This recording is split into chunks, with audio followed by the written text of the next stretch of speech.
Moto telema tolobela mboka Wole tosuwa kobimisa na poasa Ba député to votaki bazo salarien tokende na funa bazo salarien Le 20 juin 2022 tosuwa Paul tozali bino na pesi bino mbote nazana esengo makasi parce que tokobino mokolo lelo malheureusement téléphone c'est apexi surtout tozolobela makambo ya bitumba ya est apexi téléphone soki ba sujet mususu wana nde tokofungola téléphone parce que sujet ya est basali constant émission na biso bakino walobi kino ba congolais belé ne bozala ke belé bolanda biso na prison ya Makala na Bumbu na Selemba na Masina na Kaluka na Maluku na Sele un peu partout même na Congo Brazzaville bande ko musu bazo benga moi émotion pineza makasi biloko bozo beta des fois zo sepelisa ba kondité nde balobi makambo tali est téléphone ezate pona nini Moïse Katumbi jusque là a tweeté attaque tweeté te makambo ya bituma ya biso na Barwande Cardinal Mbongo jusque là na lobelo côté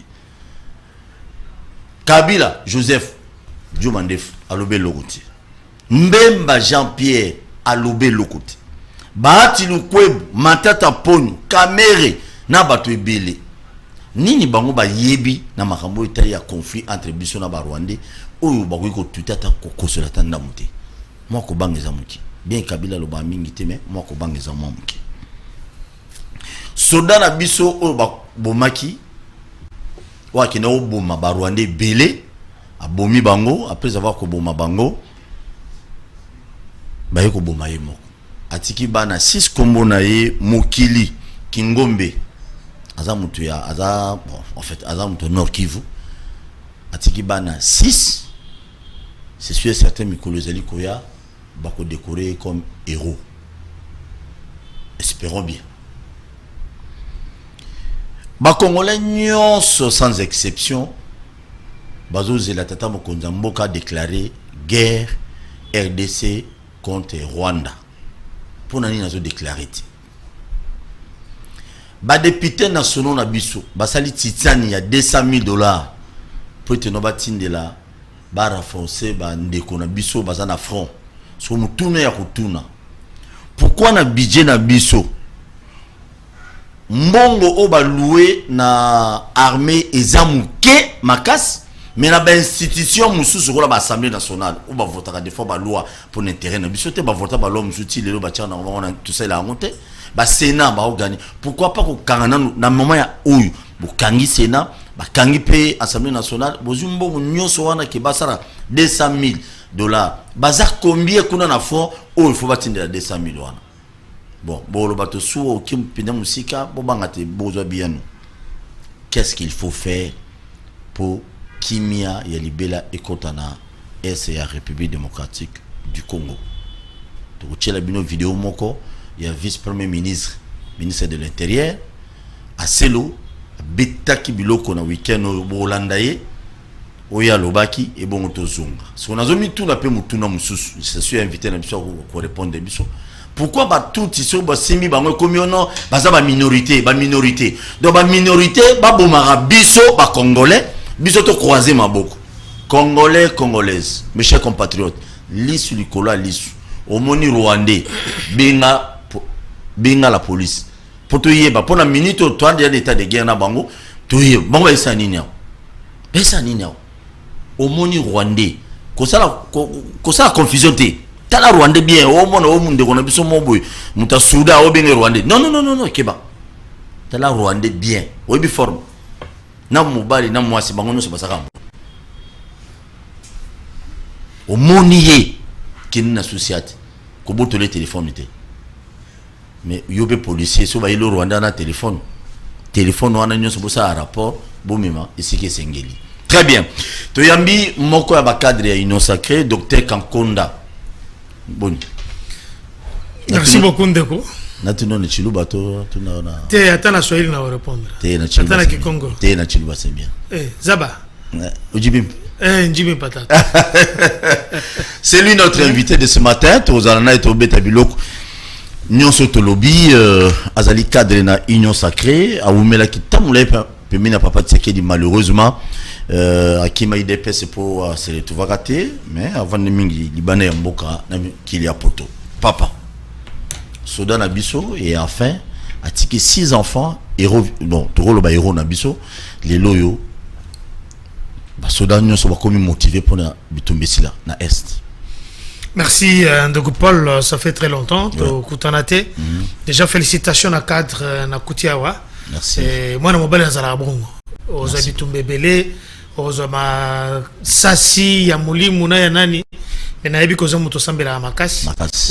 Salemi ezali élévation. Mais nano comité. Nazo senga kenzambe wana sa soso koma. Sika yo zo linga koma wana. Merci. Merci na équipe technique nyoso ya Bibiso awa des gens très dynamiques. Na pesi ba ngombote awa mutuna otuni ya ndeko na biso oyo auchiko Kingombe mokili Kingombe oyo chokufa na frontière ya Goma entre Goma na Rwanda frontière na ebia malam parce que quelque part na lobagana Magellan atambola mingi ta on atambola ka ils peuvent quoi apprendre un peu en plus pour minéralité. Non. Minéré ngana botama na bakwanga esika diama ezali. Bon. Botama na bakwanga. Na batama na bakwanga. C'est botama na bakwanga. Na botama na bakwanga. Kote mona mu kwantombolo. Wanande base. Base zande bakwanga. Il faut y que depuis la nuit des temps, bakwanga ezalaka premier producteur mondial il y a diamant. Batikala ko lobatia ke Golden est le premier producteur mondial mais diamant tozalaka premier producteur mondial. Je fais la parenthèse. En tout cas dans une émotion mais province Samuel Jean Clavé comment ngate musale zo salema écoutez les makalate. OK. Ndeko ya ucho kufa aza héros 1000 fois parce que à un certain moment ti bande ko wana ba Rwandais bazali ko ya ko attaquer RDC. Baza koyeba te que oyo babomaka o babomaki 20 babomaki 30 mosusu pe baza na bande kuna bango oyo toyoki que barwandais babetaki bango masashi baza misatu bien mine bakoko zala bakufa kebele mais la stratégie pour ne pas la communication bakolo bateke bakufa kebele mais c'est un brave un courageux garçon. C'est un héros où il y a que Yemoko Mitali a moni que non. Trop, c'est trop, enough is enough. Nakota kaka. Beta biloko. Ce côté dans la Bible. Au comment on a keba les préwana. Les présents batumoko faut baza. Mais tant que batunyo so bakimi mokili. Bango batikali na zamba wana sika bazalaki, balobi ah, soko tokei. De toute façon, tout ce qu'on fait. Parce que lèpre, en tant que munga, on a dit que mutu, ce qu'on a lèpre, attends, on peut pembeni, on peut se mailler, il y a pas que directement zo kangayo. Maman. Na iko kangayo. Ezala muto kinaye, ezala solanaye, on a bachaka bango, libanda ya mboka. Na zo kozwa ina. Effectivement. Alors, pour pas au traitement, va éviter tant et contagion. Mais tant que batouana ba contacter na mboka. Nazo pesa yo prédication beta biloko na ba vesi ba tutu na ba baza ko ya pona ko kanga ko bomba ba moni ba le pré wana ba awa toza obeba bango mo bakimi tu la muzaza na ba le pré basunga kimboka na bango et là quand de quoi na sali moi je le prends comme un lépreux ou a moni que aza susu a hôtel ya nani pour le moment alandi voix intérieure na ye atali ndenge bande ko bazo kufa atali ndenge baza ko bwaka ba grenade na kati ya ba boîte amoni que non makambo eleki naza na munduki naza formé naza na tout ce qu'il faut atona bazo sa biso mabe bango ce que tolobi to landa kaka mingi je peux dire que il fallait landa peut-être directive zo utana mokonzi likolo mais le bien na siri na bango oye ko yesa nini eye pona biso aza héros et j'aurais voulu que ba policier nyonso ba faire d'essai o inaza ko pesa d'abord le mien ebele on a allé encourager on a allé soutenir que ce soit physiquement mentalement moralement spirituellement nazo senga que bazala na état d'esprit wana mental positif ya koyeba ke tozaka na mboko ta mboko mzute te papa tozalaka na mboko Rwanda akoya koyiba zongi wapi et pas na bango mais siko biyo soko yibi okende wapi. Très bien. Donc je suis très content nazo senga na ba service de renseignement nyos bande kwa bureau de wane za message na bango pour aner échanger aner za wa kalate aner komisiko akangio basomelo na biscuit na mayo komela ezala o bazo basala manifestation nazolo banayo aner comme humain depuis que Félix Antoine Tshilombo azwa ngwende. C'est ce qui fait que bande kuya bureau de balanda ka ba motarte wane za musala na bango te balanda ka ba wewa te balanda ba wewa te balanda ba point mais balanda tant tozoka ke bande kuwana ya banzoto mike milai na banini boy baza ebelao bazoko vanda partout mais balanda bango mais batapola na moyi te batongo na lobby sikoyo Rwanda na Kisasa bureau de bazoko ngaka ba wewa mais musala na bango ngwana te tizana na butu ezana na babar ezana erni bango il faut basala musala parce que zom sala moko ya koserele. Très bien, merci beaucoup. Lelo na goma na tongo ya lelo population ba telemi lisusu donc bazo tambola marche c'est marche pour nous soutenir FRDC. Mes chers frères, on a pesé bituma mususu na bato bazali ba pays ya mineno bazali sima ya Paul Kagame na minute oyo tant bazo mona na goma bato batelemi parce que baza ko envier Nord Kivu na Sud Kivu ekoma moko ya ba parti ya na kati ya Rwanda comme na ba projet na bango so ba accord ba signer na butu so na to ibibete. Alors tant bazo mona bato bazo bima na barabara na Kisangani bato babimaki ba moni na goma bato babimi na Lubumbashi na Kinshasa déjà mobilisation mona mais ba Rwanda belé baza na Gombe nde na yoki na ibite so za solo normalement ba restaurant mineno nde basasa mwa mingi donc biso to lota okinasani oui ba roza la pe kuna mais Gombe pe il faut tenir compte nango mais félicitations na bande na biso nyonso ba congolais nyonso baza na est o basali ko sala mama na marche tongo midi poko donc Rwanda na su même o ba na frontière na ba mobanga na solo na bande ko baza kuna ba Rwanda ba na frontière ils ont maintenant peur ya population na ba bi oyo ata botini biso champ de combat ba boto biso dans 2 minutes. C'est ça, population. Pasteur Walesa, Kabundi Walesa, Mwambi Wanzambe, félicitations. Parmi les grands serviteurs de Dieu, il y a ville la mission à Kinshasa, Kabundi Walesa, au moins à Osseton. Bino Bozera, ma Bozera, ma Dim. Ma délivrance à l'Ukuta, ma pasteur indépendance. Prêchez maintenant ma Rwanda. Na Rwanda, il y a des pasteurs rwandais, bazo finga biso na ba chaîne na bango. Ba chaîne la télévision na bango, ils nous insultent du matin au soir. Papa, mboka Lumumba, ba Rwanda ba finga biso na boy.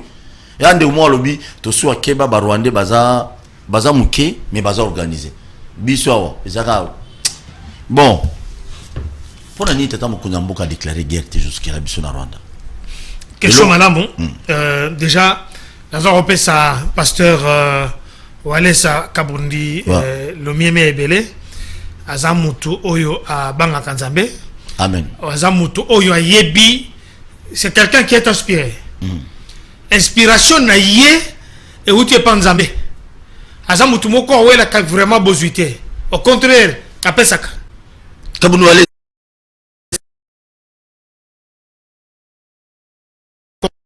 bala suka na kutana kina ye ezata na zoke de mobembo mais banda na zongi na tokutanité le même ebele asolaki na lobby hein azamuninga na yebiye tangu ya makasi wazalaki makambo nzambe ezotungisa ye mingi nzambe azolinga kotinda ye boye alebite fora kende boye si aza na baso sur le bana de l'école ndenge atango na yebi ye alors azamutu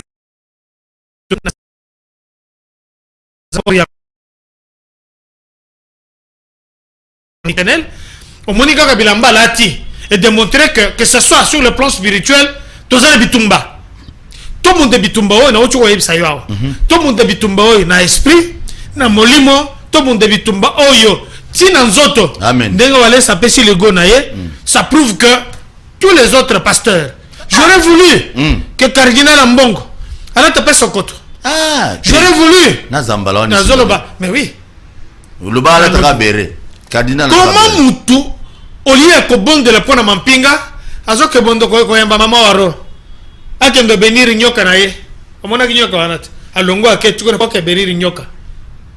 Je sais pas si vous comprenez. Il faut longo akende na kashobo kuna akendo ko benir bateau ya mutomoko et puis il est reçu wazo ko yamba bango mutoka shobo alati kilote ya telemina bilamba ya nini. C'est malheureux. Je reviens sur la chose. Tika Moïse Avanda. Moïse Katumbi Nazolo, c'est que j'ai vu comment Koyamba, autorité mounene, aux Aulati Kilote, c'est pour vous dire que devant l'argent, vous n'êtes rien. Tijem, Liboumoutoulou. Imaginez, chef de l'État qui a déclaré guerre. Pour le moment, non. Pour la déclarer guerre est d'exception. Bande quoi n'a pas poussé Bisson, tout ça l'erreur. Mais au moins déjà depuis faire d'essai, et bande ko ça là, musala kuna, il y a nettoyage. Ozomona ke bangomba nyoso batwana babanda ozala, basa nini, bakima kima. Bangomba wana baza wana depuis 18 ans, depuis 24 ans. Ba okipa bangomba wana, bazwaka ba taxe, bazwaka bambongo, ba violaka, basala kanyos. Il fallait que ba violaka makasi. Non, mais imaginez, bon, Mouyemba comme il prend le Nobel de la paix, de la médecine. Parce que Salim Saleh Bele, Batouana Tang Bayaka, Bayaka Pona Koboma, Bayaka Pona Ko, Kata Machette. Ko égorgé. Et ça Mouyibi. Si Bazo Yawana, que ce soit les Burundais, que ce soit les Ougandais, que ce soit les Rwandais, Tozolo Belelo. Il faut qu'on rappelle que Batouana Bazalaki Koyakala, na service militaire, tous les officiers, excuse-moi, il y a armée rwandaise, Bazalaki formé na EFO. Na EFO wana, yeba que nous avons, on peut dire l'école des cadets, duplicateur Yaweza na Belgique. Batouana Bazalaki formé par les Belges. Vous comprenez? Batouana la majorité, chef wana, EFO et pas na biswa. Ba Rwandais. Ba Rwandais, chef d'autorité rwandaise, Bazalaki formé awa. Mais Paul Kagame Paul Kagame, Azalaki formé quelque part dans les États-Unis. Et puis na Ouganda, et pas Yoweri Museveni. Est-ce qu'il y a un moutouaner? Alors, c'est ce qui fait que nous avons l'obligation. Chef de l'État, côté de Mabote, a déclaré que une exception. Telle est d'abord stratégie. Félix Antoine Tawa Zwingwende, Alingi, Kobosa n'a d'abord Makamoussere Maki, Naba, prédécesseur Nae. Aké Naba 9 pays, Tozanango. Tant au côté de 9 pays, a ABC Bango Boye. Na ye na leadership mususu soki bolingi kosomba biloko tozanango boye na moyi ukota na porte boka na fenêtre te. Comment expliquer que solo ina bango nyonso kaka kama mboka moko muke que je minimise ici désolé que ça le pas problème na lobby Rwanda ndenge zawana population à Kinshasa mobimba oyo c'est ça tout un pays. Nous sommes à plus de 12 millions 13 millions soki to lebi to kota na Rwanda dans le but avant 17h, tu aussi ça. Qu'est-ce qui fait que le chef de l'État a tenu le pour et le contre? Il faut vous rappeler ici que nous sommes encore sous l'embargo ya Menduki. Mais quand nous sommes bitumba namutu, oh yebi que embargo c'est balongo là déjà non? Embargo aussi là d'ici là. Si Dieu fait grâce d'ici le 2 août. Embargo bazolongola. Wana basatade to kosoma. Nazolo ba bien que ambassadeur ya Russie a sali déclaration pour na koloba ke baza côté FRDC. Voilà les résultats ya ambassadeur. Docteur Zolo bambangu bangu. Bilo ba congolais ba ozeli amona. Naza ko pesa yo Poutine. Donc Poutine a tini malobe pa ambassadeur na ye. Ambassadeur na yaki akutanaki na ministre des Affaires étrangères de Kulutundula wa yebisi que tous après pour nous soutenir Bino, nous avons des relations privilégiées. Ça c'est un. Voilà Paul Kagame. Tout le monde a yebi makambo Poutine azo sala. Biso to genda na Russie, to yebi la grandeur. La Russie en ngomoko, ils allaient peut-être la moitié Europe mobimba. Deuxièmement, roi ya Belge aya. Oyoki premier ministre ya Belge Alexandre de Croo a sali déclaration parce que nous avons des relations privilégiées. Ceux qui vont attaquer RDC, vous pouvez compter sur nous. Nous allons vous soutenir. Ah, Belgique va en citer. Yoga d'abord, je parle sur le plan diplomatique. Belgique qui est mona mais na lobby. Tango zo yoka Belgique wana. Oyoka histoire ya police belge non? Na monde. Hein? Toka police belge, toka FBI. Musus toka bangote mikolo tozoka Poutine yemoko. Bien que zo sala makaminene. Police belge, ils ont une expérience avérée, je pense bien, pour l'Afrique. Police belge, na pays mon côté en Afrique batikala ko sala ko construire une école ne tu vas construire na karanga na longo la manette pour mon bien si tozo kende boye bande kwana au mon vice secrétaire d'état les chinois aye awa akutani na ambassadeur ya Chine pe baye bakutani na bakonzi ya nani ya RDC baye si bango nini toza sima na bino soki eze bitumba biso to soutenir bino mais oui yes. Mais le Canadien ba uti ko la déclaration ba ibisi Kagame a ça la tension alors la M23 parce que sont derrière la RDC. C'est-à-dire que diplomatie est au fouta. Mais pour la commande guerre, vous devez avoir le bas arrière. Je ne vais pas expliquer l'ère de la guerre ici. Je ne suis pas habilité. Mais guerre est un peu psychologique, guerre est un médiatique, guerre est un spirituel, guerre est autozo kendenango. Et ça sur le plan que mutuna mutu atali voisin naye azanan azongere nin banane baye pa naye message nazo lansangwana mais ba rwande bele bazuma 2 heures 3 heures nazo ba boye landela bango noko soko tali na ville na biso ba boîte na biso za la terre nini ba boîte na biso za 2 heures du matin au moins na ba 2 heures du matin nde bato ba komo kende na bango sumawana pour ne pas lui faire une publicité kende na banini na ba wana. Il faut bien que Tokobando vivre dans vivre. Chef de l'État, il doit faire la consultation. Il faut Koutana Naba Awo Choloba. Tout le monde les gens permet de faire une déclaration. Mais il a une matière, il a une expérience avérée dans la guerre. Pour gens permet à la guerre, Awa, il y a libération. Nenga Zawana, Otangi de Kukamere, Azaliao, à sa déclaration de mon côté. Mais c'est la RDC qui est touchée.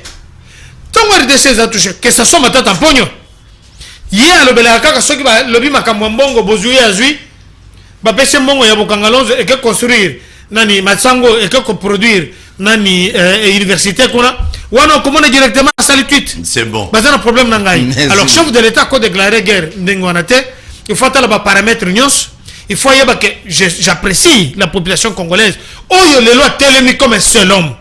Azosta la manifestation au cholo balikamwana manifestation spontanée et zali cotine de le chef de l'État comme c'est que papa président nous sommes derrière toi nous sommes prêts ce que le bito kende bitumba et l'accord corps à corps hein nous autres to mundi nzoto na zoto et zali okende kuna to za prêt pour na kolanda yo yen ngonde pesaka mokonzi bokasi katelema à ça tout ce qu'il a dit. Il va faire les déclarations. Le gars là-bas, on a que Congo, baza ko sakana nango kalewa il y a 18 ans. Congo baza sanango il y a 24 ans. Congo est changé. Pour bana wana tango bakotaki. Na 24 ans wana, ba komi mususu ba 6 universités. C'est-à-dire va comprendre. Il y a wana mesure to sengawa. Chef de l'État nazolo bango toujours. 1. Proposition ezali ke ba construire mur entre biso na Rwanda mongo ezali. On peut en trouver Congolais, Ayana brique, moko, on va le faire. Plus de 110 millions autres ali. Donc, c'est-à-dire que tu peux construire mieux. Deuxièmement, il faut que Banagnon soit basé quota. Si humanité. Avant quota université, nous on a raté cette chance parce que tant que nous avons quota université, de enlever les mesures. Mais beaucoup de généraux, tous en ont les Bango, Bakangaka, Bango, Makas, Batinda, Bango, service militaire. Moussos c'est l'ancien premier ministre Neti Likulia. Baza parmi Batouana, Bakangaka par Makasi, Batini va un service armé et par après, il est devenu premier ministre bien qu'il est de l'armée. Alors ce que moi je vais demander ici, c'est qu'on fasse tout pour que Bande Kunabiso va permettre que les jeunes dans le service militaire. Merci. Et puis les Cambolobi, il y a des parlementaires au Bassangsi. Oui, mais avant on a 5 éléments vice-premier ministre intérieur. Pourquoi ceux qui ont recruté l'armée, on a la publicité, la volontaire, boya, cocotte en armée, boya, mais la DGDA, la société morale à l'État, par exemple, la société à l'État. Appel ou non, toujours recruter, mais dans l'armée ou dans la police, on le fait, on fait des publicités en publicité sur mon terrain côte à Boya. Mais oh, il y a l'État, mais il faut y avoir que les amis qui les potos, ceux qui vont recruter dans l'armée, armée de l'air, armée terrestre, ou bien armée marin, tout ça. Ça là toujours n'engwana. Mais pour na o bazo kenene déjà, c'est parce que, excuse-moi de le dire, qui lui des amis. Baza ko sala brassage bazo zo bande kuna bango. Au lieu de ça, demande officielle de recrutement, baza ko sala on a kintueki. Alors que je peux féliciter ici la régie des eaux. Il n'y a pas très longtemps, la régie des eaux, la régie des eaux engage avec Nani, mon conjoint Baouti Kotiasika, ou Azali intérimaire, à l'objet que la régie des eaux engage. On dit que mon conjoint a sali, à Meki Kozwa, n'a pas salaire, il y a employé en Aïnos. Hein? À Bakissi, moi, petit quelque chose. Donc, la régie des eaux, aux autres, oh, il y a Zala qui bosso. Après, on a quelque chose, mais à Zozwa, à Zokopesa, donc, na Batunios, on va salam sala, à Bakissi, le meilleur. Ça fait quelque chose. Donc, mouton modèle, quand on a engagé, à tirer publicité, ou bien à tirer information, la régie des eaux engage. Parce que, non, moi je parle pas de Geoffrey. Non, c'est non, oui, c'est un exemple. Je parle de cas où on a yebi, la régie des eaux. Il faut le féliciter. Pourquoi ne pas le maintenir, le reconduire? Parce que c'est quelqu'un qui fait un travail énorme. Je ne le connais pas personnellement, mais j'aurais voulu que Moussa Salema. Merci beaucoup. Ok, bon, ça la plupart des choses. Bien, on a armé dans la police, la publicité. Bon, il y a beaucoup dans la police, beaucoup. Mais, non, Geoffrey, Moussa la publicité.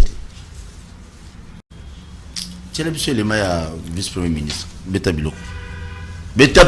Le gouvernement de la République a dû pouvoir pour que nous puissions apporter tout notre soutien dans toute sa diversité à nos forces armées et à la police nationale congolaise ainsi qu'à tous les services de renseignement de faire face et d'évacuer les Rwandais et le M23 de notre territoire. Parallèlement à cela, nous puissions constater que dans certains territoires de notre pays, pour ne prendre de ce qui s'est passé à Kalima, où un citoyen, semble-t-il, congolais d'origine, a été pris par la population, lynché, conduit à la mort. À Kinshasa, vous avez aussi vu qu'un groupe de citoyens, un groupe de jeunes gens s'est permis de circuler dans certains quartiers de notre ville, se disant à la recherche des Rwandais.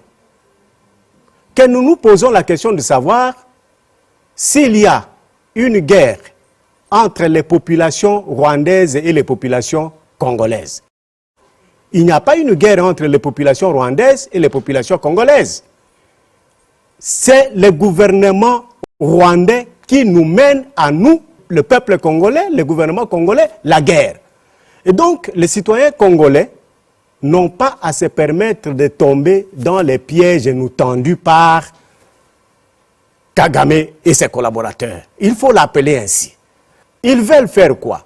Ils veulent faire voir au monde que oui, même si le Congo nous accuse d'avoir fait ceci ou cela sur son territoire, mais voilà, les Congolais ne veulent pas de Tutsis, parce qu'il faut le dire clairement. Et tomber dans ce piège en faisant ce que les autres sont tentés de faire. C'est comme ça que, au nom du gouvernement de la République, je m'adresse à tous les compatriotes pour que cela ne se répète plus. Merci beaucoup, Boyoki, vice-premier ministre et intérieur Acelo, maître Acelo, en zappé avocat, a déploré le roi Liboso, n'est pas tout maquillé rwandais, mon na Kalima, et puis a déploré Ndenge, Congolais, la chasse à l'homme. Il y a Rwandais de part et d'autre. À l'obi Tokoya, tu vois qu'il y a un piège, il y a Paul Kagame, à l'obano, Batuti, Bakomi, Rwandais, Bakomi, Golukisa, Bango, Bango, Maman, la République démocratique du Congo, à la communauté internationale de pères, à côté là-bas. Est-ce qu'elles en a raison? Toi, en as raison. Docteur Kankonda. Oui, mais Nazan a regret. Nazana regret ya koyoka discours wana. Je pense que c'est un discours politique. Oyo vice-premier ministre, ministre de l'Intérieur à Lobi. Sur le fond, à quoi vous avez raison. Mais sur le pratique, raison exacte. 1. Tout le monde na Ouganda. Bande ko ba telemi. Ba ke ko sala manifeste.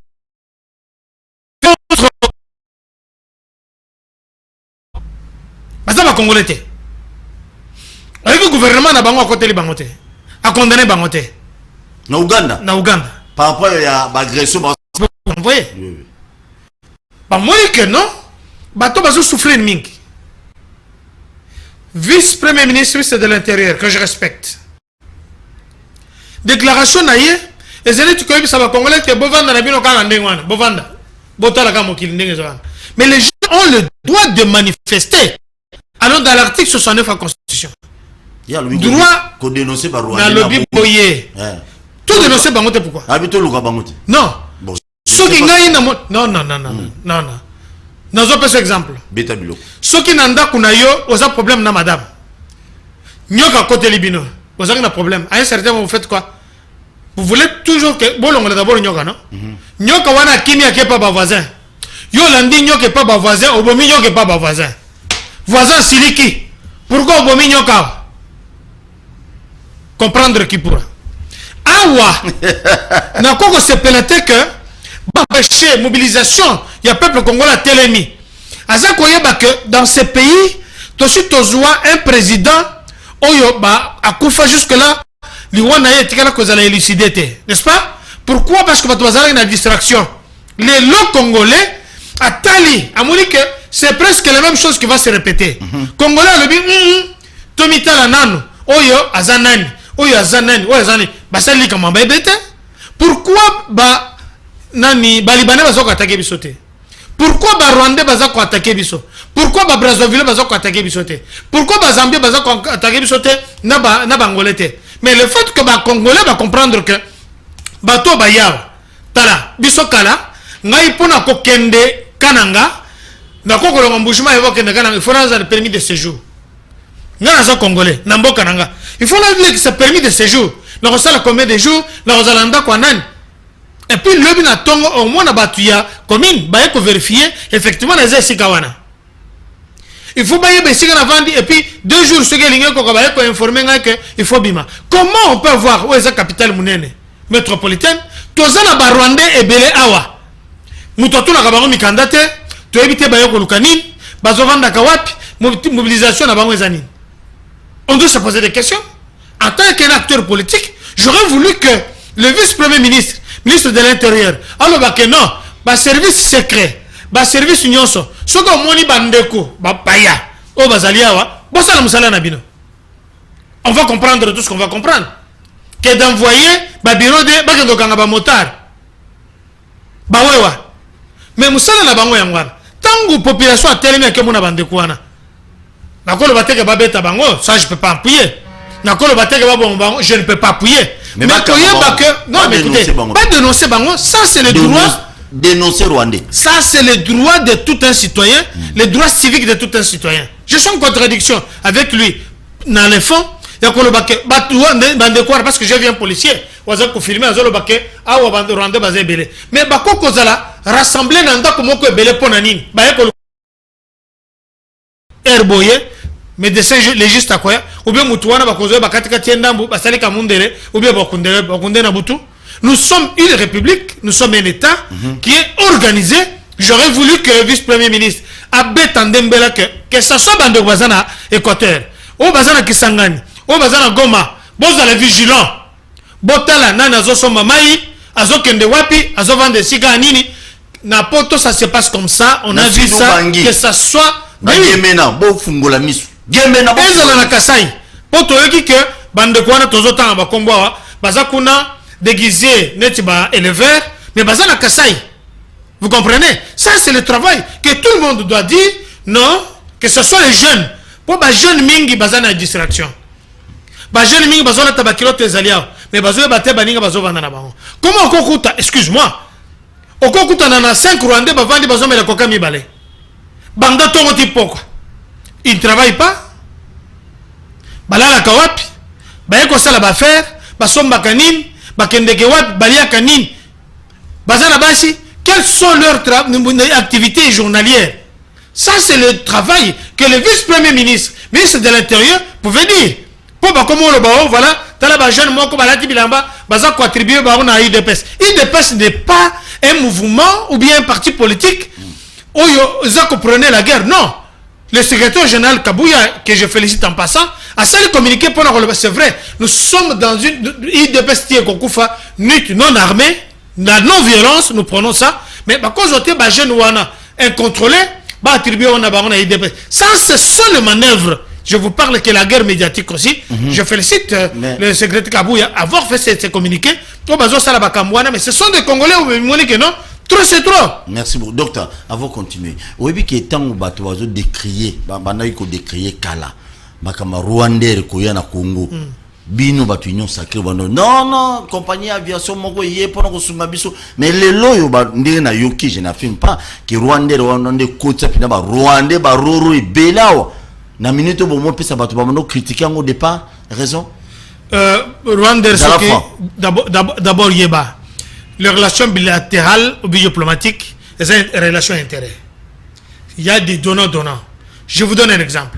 Guerre en Russie, entre l'Ukraine et la Russie, mais entre-temps, il faut la guerre, il faut les affaires. La Russie, elle a continué côté ni gaz, ni pétrole, et pas l'Ukraine. Donc, d'un côté, Bakangi, la guerre, d'un côté, les affaires se font. Alors, le fait que Rwanda est attends, tu beki c'est Rwandais réa. Et quand ça la paix que Ethiopian Airlines kende kunat, Congo Airways kende kunat, kende kana Kenya kende partout. Donc nos avions vont aussi là-bas, ouais, sur le plan commercial. Mais tant que ba Rwandais aux autres ba côté ba homing, ce que ba côté sur la grande frontière. Il faut voir que c'est que dans les étrangers na combien on l'exige visa wana ba zo pesa ngunde ini. Sur quelle base? Na ko lo batek le ko yo lobi tant que Rwandais on dirait non, c'est pas merci ça. Beaucoup. Parce que avant Ayawa, il faut que ça quand même kanda zanango que merci beaucoup. Baya pe banakala. $200,000 député basangisi, basali titsena basalaire na bango, ba tché pour soutenir FRDC na est. Est-ce que c'est pourquoi pas que le bango budget za la munene makasi na armée qui kozwa $200,000 wana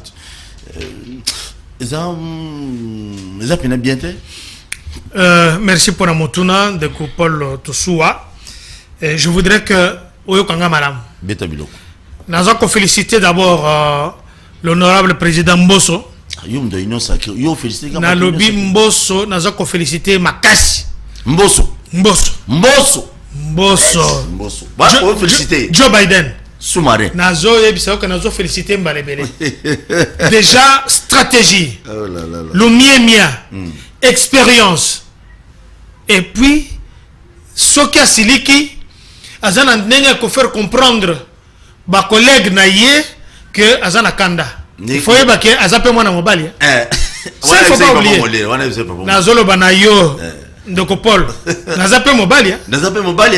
Parce que naza président, nazape mobali. Donc il est soko lingi makambo boy toko kende. Donc il est prêt. Je le félicite beaucoup, je l'encourage. Mais awa, j'aurais voulu il y a quand même à saluer quelque chose. Nous avons le sénateur.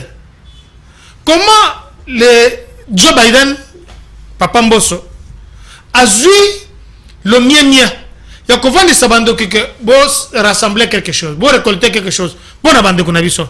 Et quand vous allez mouquer, mais sur le plan de symbole, ça dit beaucoup. Mais j'aurais voulu que tu aies une musique. Parce que moi, c'est pas ça qu'on attaqué. Mais bah où tu colongoli ça, n'a pas bon d'avant. Mbosso comme sous ma bé, bande quoi n'a pas député au Tozana Bango pour le moment. Il y a madame Bazali belé. Il y a ma bépé Bazali belé. Mais tant que vous avez que nous étions ma besoin de Samulinga Bolongoli, Botiki Moussous Bolongoli, j'aurais voulu que bah député unanimement, bah sali motion à Bango, bah que Goku Tanana, président de l'Assemblée nationale, l'honorable Mbosso Pona Koyebi Saye, Tolingi que moi Mobimba Oyo. Mbongo na biso tozoka wana moi juin ou bien juillet zombongo wana to stinda na ba vaillant soldat na biso.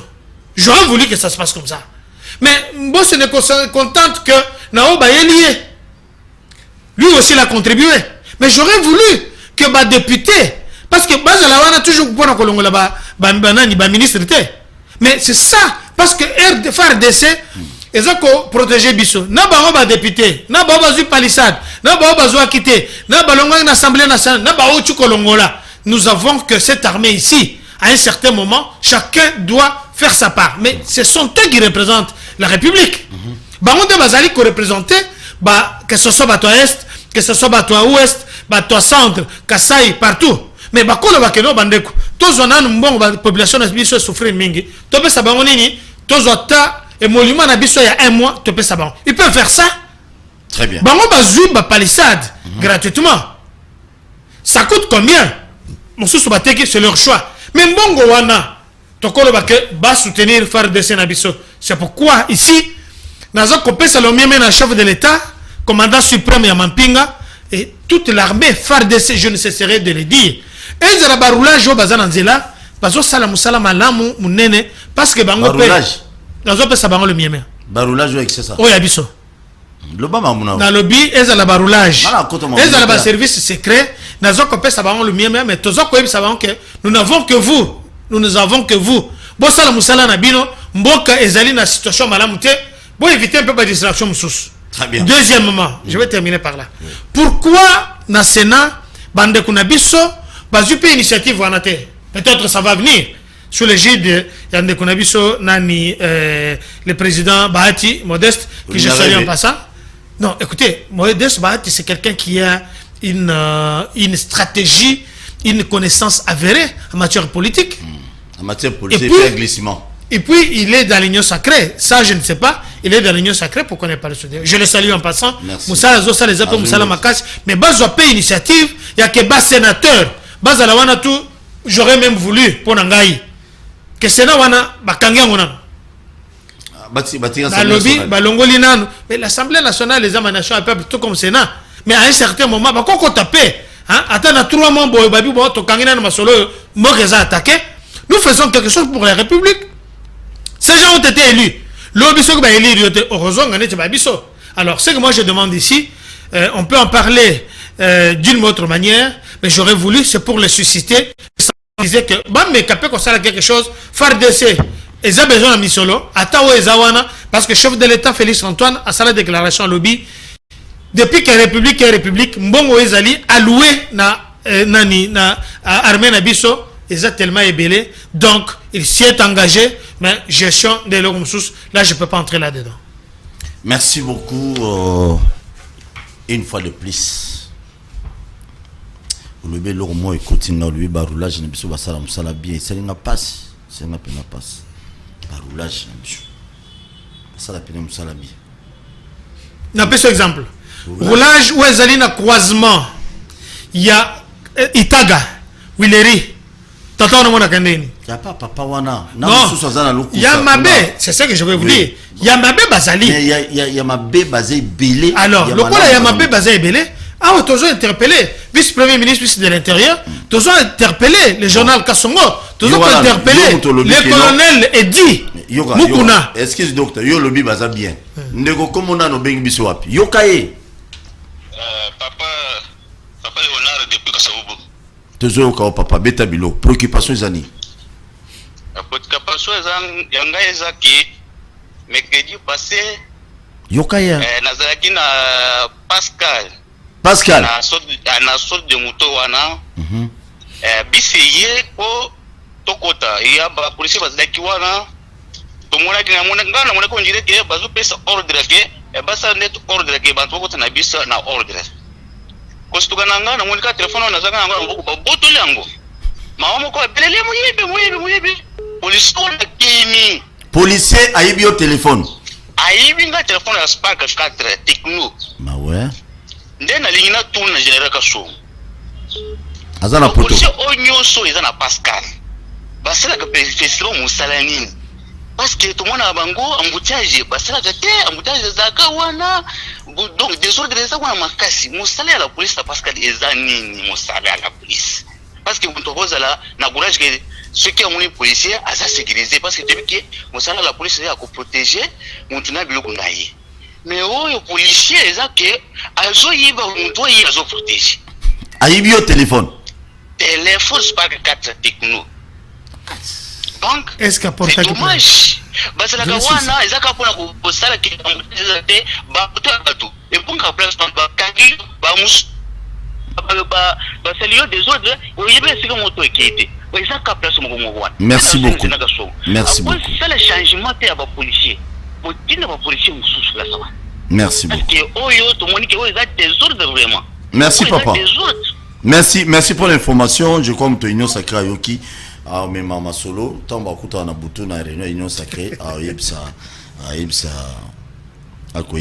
malheureusement émission ils a appel été je vous avais dit comme on a parlé makambo ya est ya bitumba sur na fungoli téléphone bino bo benga et za la bolueki bo lobana émotion et surtout makambo tata vice premier ministre intérieur à lobby wana déjà moto union sacrée à se payer nangote vous voyez donc et ça la peine malin mingité. Je dis un grand merci. Il y a une dame qui nous appelle, qui s'appelle ma... Allô? Allô? Oui, je salue madame Mireille Saïdi. Hein? Maman, moi ça va vous les belé. Je te salue, que la paix, la grâce de notre Seigneur Jésus-Christ soit avec toi, maman Mireille Saïdi. Depuis quelque part. Et puis, famille Saïdi, nous sommes besoin de Goma, besoin de Mbote. Oui, à Porto Soua.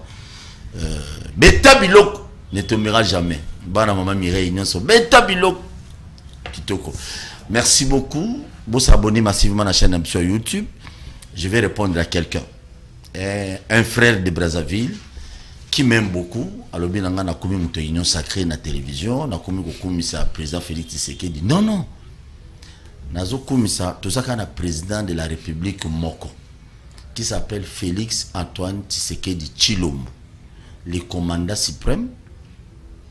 L'unique le Otozanae tout ça n'a pas mis balété c'est tout dans moment Otozali oyo ata moto ya lamuka ata moto ya parti songolo pakala to kitisi na ba arme politique ba banoko bunda bango na bango to liti pour que non ba Rwanda batika biso calme biso to sala li sumute onzamba achana kati ya ba colon na biso mayele so na 1800 combien pour ba pesa biso ba limite wana te biso na Rwanda so ba pesa na Rwanda mo mboka muki ya biso ni na kati.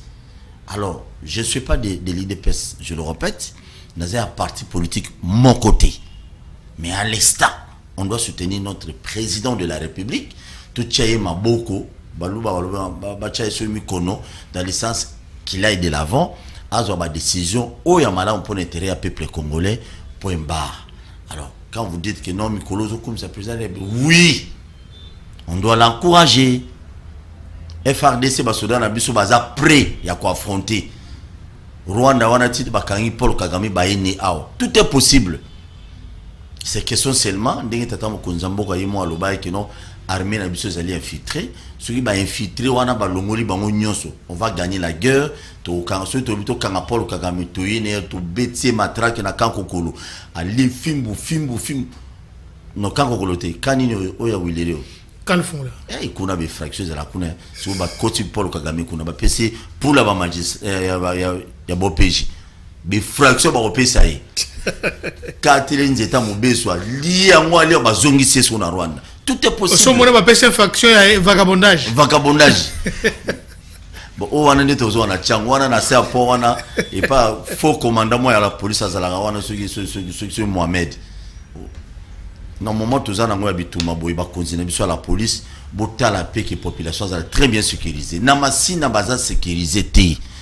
Il y a beaucoup de policiers basés belé bazo kangabatu à tout moment effraction vagabondage. Mais tout le barango on dit boyo kila bisoté. Kasongo yewana zo pe mana poto ali ambala. Botanga go zongi la bino.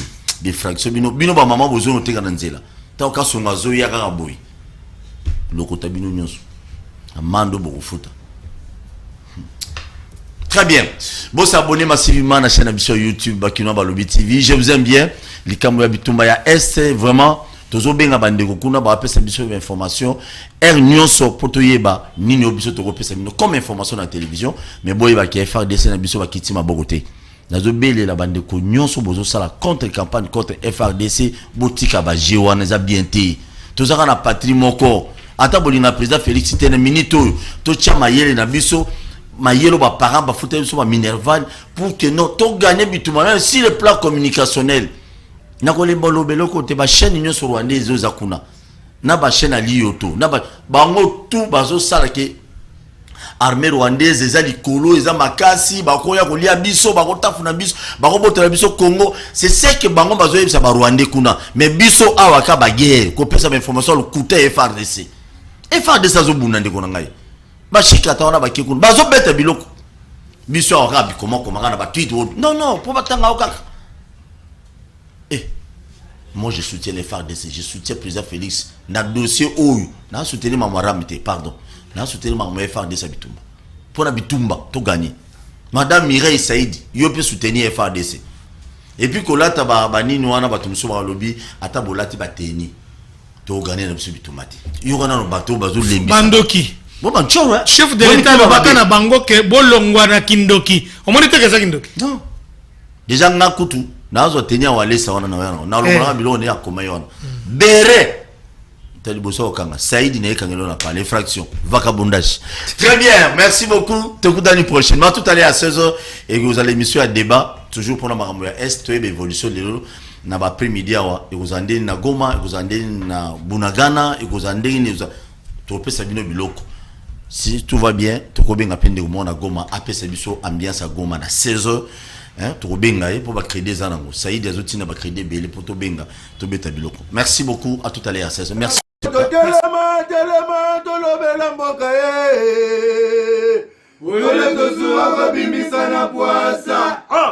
Ba député to votaki bazo salarien to tele la funa bazo salarien Kongo to lega na mwamba bazo salarien to tele lukunga bazo